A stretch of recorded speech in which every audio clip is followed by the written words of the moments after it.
What's up, you guys? It's Brie. And today we're going to be doing a little something different on my channel, and it's something I've always been interested in, and that is conspiracy theories. We're going to be looking into Japan's suicide forest. Let's just get right into it. A lot of you may know or may not know that there's a forest in Japan called Suicide Forest. There's obviously a real name for it. I have no fucking clue how to pronounce, but people call it Suicide Forest instead of the regular name because so many people go in there and take their lives, which is really sad.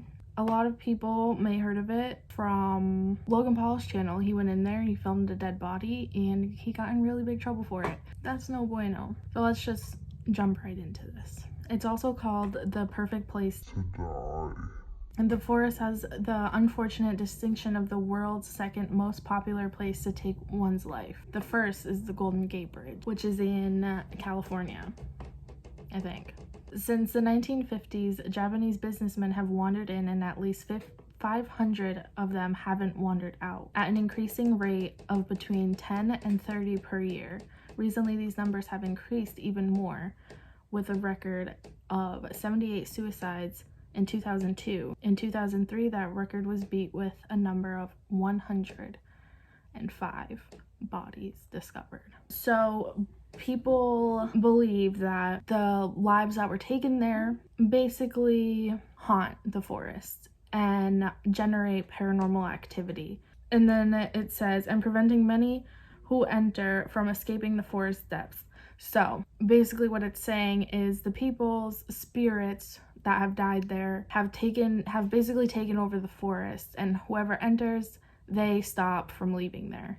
It continues to say, due to the vastness of the forest, desperate visitors are unlikely to encounter anyone once inside the so-called sea of trees. So the police have mounted signs reading, "Your life is a precious gift from your parents," and "Please consult the police before you decide to die," on trees throughout. So it's come to the point where so many people go in there and try to take their life that police have to post signs basically everywhere throughout the forest, basically telling people that they matter and to please seek help. Annually, about 70 corpses are found by volunteers who clean the woods, but many are forever lost in the very thick woods. Japanese authorities discontinued publishing exact suicide numbers in order to avoid making the place even more popular. Yeah, that makes sense. I don't know anyone that's been there. I think a lot of people find out about it through YouTube videos and people that just volunteer to go there. I know, like I said, Logan Paul went there. I think Sam and Colby and Brennan Taylor went there. I used to always say I wanted to go there, but reading these little conspiracy theories have me a little freaked out because it says if you enter, you won't find a way out. But then I see these videos and people make a way out. Makes me a little skeptical. Anyways, it then goes on to say locals say they can easily spot the 3 types of visitors in the forest. People interested in science of Mount Fuji, is that how you say it? Fuji. The curious, hoping for a glimpse of the scenery, the bad scenery, and those souls who don't plan on leaving.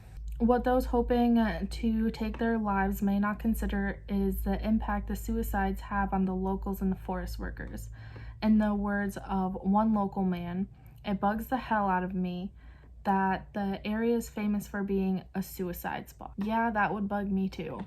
The last thing I would want is to people come to my state or to my country and only be there to see a forest where hundreds of people have died in. And a local police officer said, "I've seen plenty of bodies that have been really badly decomposed or been picked at by wild animals. There's nothing beautiful about dying in there. I can only imagine." The forest workers have it even worse than the police. The workers must carry the workers must carry the bodies down from the forest to the local station where the bodies are put in a special room used specifically to, Jesus Christ, he is so loud, where the bodies are put in a special room used specifically to house suicide corpses. The forest workers then play Jan Ken Pon, rock, paper, scissors. What the hell is that? To see who has to sleep in the room with the corpse. It is believed that if the corpse is left alone, it is very bad luck for the ghost of the suicide victim. Their spirits are said to scream through the night, and that their bodies will move on their own. Ugh. That's just so creepy. Let's go on to this. It says these are 15 eerie things about Japan's suicide forest. It is one of the most popular suicide destinations in the world, clearly. Japan has a long tradition of suicide. Japan has one of the highest suicide rates in the world. Well, you don't say. Suicide prevention attempts include surveillance and positive posts. Yeah, throughout the forest there are many positive posts that people can read if they're trying to go in there and take their own life. Most of the time, as I'm reading, it does not work, which is really sad. And it says part of these measures include posting security cameras at the entrance of the suicide forest and increasing patrols. Suicide counselors and police have also posted signs on various paths throughout the forest that offer messages like, think carefully about your children, your family, and your life is a precious gift from your parents. It's probably so creepy in there. The next one is, it's naturally eerie. Well, no shit. Bad reputation aside, this is no place for a leisurely stroll. The forest trees organically twist and turn, their roots winding across the forest floor in treacherous threads. Because of its location at the base of the mountain, the ground is uneven, rocky, and with hundreds of caves. But more jarring than its tricky terrain, that's not how you say it, it's terrain, Brie, is the feeling of isolation created from the stillness. The trees are too tightly packed for the winds to whip through, and the wildlife is sparse. One visitor described the silence as a chaos of emptiness. She added, I cannot emphasize enough that the absence of sound. My breath sounded like a roar. Wow. Number 6 is death by hanging is the most popular method of suicide among the sea of trees, which is suicide forest. The second is said to be poisoning, often by drug overdose. Number 7, a novel popularized this dark tradition. There's many books about it, and there's many YouTube videos, and there's many conspiracy theories on it. Number 8, but it was not the start of the forest's dark legacy. It wasn't? Let's read. An uncommon practice only resorted to in desperate times, where a family would lessen the amount of mouths to feed by leading an elderly relative to a mountain or similarly remote and rough environment to die, not by means of suicide, but by dehydration, starvation, and exposure. Some insist this was not a real occurrence, but rather grim folklore. Regardless, stories of the Sea of Trees being a site for such abandonment have long been a part of its myths. Number 9, the suicide forest may be haunted. Well, no shit. Some believe the ghosts of those abandoned by and the mournful spirit of the suicidal linger in the woods. Folklore claims they are dedicated to tormenting visitors and luring those that are sad and lost off the path. Annual searchers have been held there since 1970. There are volunteers who do patrol the area, making interventional efforts. However, these annual actions are not intended to rescue people, but to recover their remains. Police and volunteers trek through the Sea of Trees to bring bodies back to civilization for a proper burial. In recent years, the Japanese government has declined to release the numbers of corpses recovered from these gruesome searches. But in the early 2000s, 70 to 100 were uncovered each year. Wow. That's actually really sad. Number 11, bringing a tent into the forest suggests doubt. Well, really. Camping is allowed in the area. Why would you want to camp there? But visitors who bring a tent with them are believed to be undecided on their suicide attempt. Some will camp for days, debating their fates. People on prevention patrol will gently speak with such campers, entreating them to leave the forest. I would never want to camp there, ever. Number 12, the suicide forest is so thick that some visitors use tape to avoid getting lost. Yes, in a lot of videos that I've seen, they use tape or rope to, like, from the start point, they attach rope to whatever and they just like bring it with them so they don't get lost. It says volunteers who search the area for bodies and those considering suicide typically mark their way with plastic ribbon that they'll loop around trees in this leafy path. Otherwise, one could easily lose their bearings after leaving the path and become fatally lost. The thing I would use the rope because so many people have tied ribbons to the trees. What if you follow the wrong ribbons? You know what I mean? Like, and if you follow those ribbons, you never know what you're gonna come across. That's the scary part. That's the scary part. Number 13, you may not be able to call for help. Rich with magnetic iron, the soil of the suicide forest plays havoc on cell phone services, GPS systems, and even compasses. This is why tape can be so crucial. But some believe this feature is proof of demons in the dark. I will not be going. Number 14, not everyone who goes there has death on their agenda. Locals lament that these natural wonders is known first and foremost for its lethal allure. Still, tourists can take in gorgeous views of Mount Fuji. Is that how you pronounce it?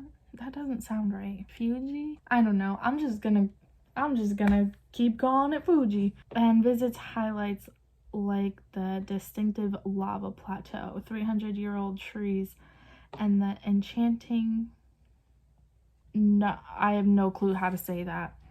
The enchanting ice cave. And number 15, going off the path can lead to ghastly discoveries. The internet is littered with disturbing images from the suicide forest, from abandoned personal effects snared in the undergrowth to human bones and even more grisly remains strewn across the forest floor or dangling from branches. So if you dare to venture into this forbidden forest, do as the sign suggests and stay on the path.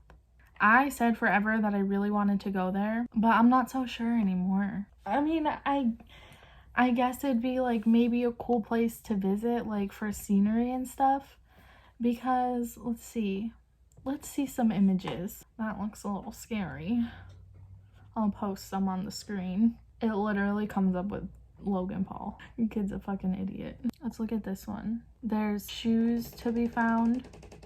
Let's see, what is this? I think these are the suicide forest cleaners that basically patrol the forest and clean it out. It's so sad. I mean, there's like trails and stuff. There's like trails and stuff that you can take, like if you're just exploring, but like if you really want to get lost, I'm sure you can head off the trail at any time. It just looks really dark and eerie, and I don't know, I don't think that I would ever want to go there anymore. So yeah, those are some conspiracy theories about the forest and some things that go on and creepy things that you could hear and see, and some facts about what people do there and why people go there. It's a crazy place. I saw somebody do this TikTok and she did it about the suicide forest, and I was like, you know what, I think I'm gonna look more into this and see like what it's really all about. So I did a lot of research on it and found some websites, and just remember, in no way, shape or form am I condoning that you go to this place. By the sounds of it, it is a very, very, very dangerous spot to go to. If you go there and you don't do things smart and put tape or whatever and rope and whatever, you might not find your way out. That's the scary part. So in no way, shape, or form am I condoning that. Yes, hey, go there. I highly suggest it. I highly don't suggest it. And if you're having angry thoughts or suicidal thoughts or anything in particular to that, please reach out for help. Please seek medical attention, or you can even call the number below. It's the suicide hotline prevention, and somebody is always there to talk to you, and they will always listen. It was just a conspiracy theory video, and if you are having thoughts about that, please, like I said, seek medical attention and or call the suicide prevention hotline, and I promise you somebody is there to listen to you, and I promise you there are people who love you and want you here. So I've learned that myself. So yeah, I have a story as well. Maybe that's a video for another day, but this was just a fun little video, and I'm always here to talk to. My DMs on all my social media are always open, and I'm always here to talk if anybody ever needs it. Like I said, this was just a fun little conspiracy video, and I really enjoy conspiracy theories. I have another one planned that I saw on TikTok actually, and this one freaked me out. So I think I'm gonna film that one as well. I don't know, that one really got me thinking. Right, Buddha? Right, buddy? Once you guys see that video, you're gonna be like, what? Because even I was like, what?